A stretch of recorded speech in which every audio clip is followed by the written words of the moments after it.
আজকে সকাল সকাল ফ্রিজ খুলে আমি একদমই হতবাক। ফ্রিজের এক কোণায় এই 4টি ছোট ছোট টাকি মাছ পড়েছিল।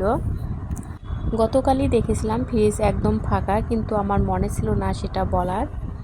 ফ্রিজ খুলে তো পুরাই মাথা নষ্ট, কি করব এখন, কি রান্না করব সেইটাই ভেবে পাচ্ছিলাম না। সামান্য পরিমাণ মুরগির মাংস ছিল আর কিছু দুধ ছিল, আর এই 4টি টাকি মাছ ছাড়া আর কিছুই ছিল না। এতটাই ব্যস্ত যে নিজের দিকে তাকানোর মতো সময়টুকুও নাই। যাই হোক, আজকে আমি এই ছোট ছোট টাকি মাছ দিয়েই একবেলা খাওয়ার ব্যবস্থা করব। টাকি মাছের ভর্তা কিন্তু বেশ মজাদার হয়। যাদের মুখে রুচি নেই তারাও এক মুঠো ভাত এখানে বেশি করেই খাইতে হবে টাকি মাছের ভর্তা দিয়ে। যাই হোক, এখন আমরা টাকি মাছের পুষ্টি গুণাগুণ সম্পর্কে জানব।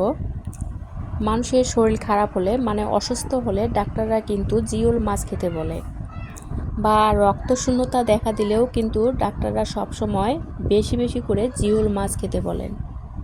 আর জিওল মাছগুলো হচ্ছে শোল, শিং, মাগুর, টাকি। এই মাছগুলো বেশ কিছুদিন সংরক্ষণ করা যায় হাঁড়ির মধ্যে পানি দিয়ে রেখে দিলে। এই মাছগুলো সহজে মরে না, এজন্য এগুলোকে জিওল মাছ বলা হয়। এই মাছগুলো যেহেতু মিঠা পানির মাছ, মাছগুলো কিন্তু খেতেও অনেক সুস্বাদু হয়ে থাকে। তবে হ্যাঁ, আরেকটি কথা আমি বলছি, যেহেতু এগুলো মাছ সংরক্ষণ করা খুব সহজ, সেহেতু এগুলো ফ্রিজে না রাখাই সবচেয়ে ভালো। কারণ দীর্ঘদিন ফ্রিজে মাছ মাংস রাখলে কিন্তু সেটার পুষ্টি গুণাগুণ অনেকটাই কমে যায়।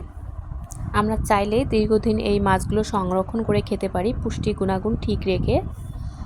টাকি মাছে থাকে প্রচুর পরিমাণে প্রোটিন, আয়রন, জিঙ্ক এবং ক্যালসিয়াম, যেগুলো আমাদের শরীরের জন্য অত্যন্ত গুরুত্বপূর্ণ। আর এই টাকি মাছগুলো মূলত সবচেয়ে বেশি যে দেশে পাওয়া যায় সেটা হচ্ছে বাংলাদেশ, ভারত আর শ্রীলঙ্কার মধ্যে।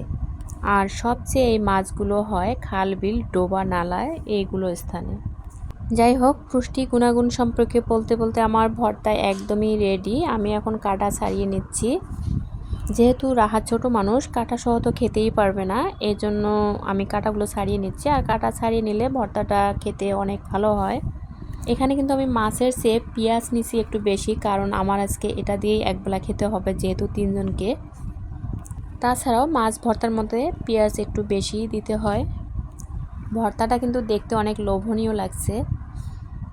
এই টাকি মাছের ভর্তা কিন্তু বিভিন্ন জন বিভিন্নভাবে করে থাকে। যেমন আমাদের গ্রামে এটা কিন্তু পোড়া দিয়েও ভর্তা করে। আমি কখনো পোড়া দিয়ে খাইনি। পোড়া দিয়ে কিন্তু অনেক মজা নাকি লাগে শুনেছি, বাট কখনো খাওয়া হয়নি।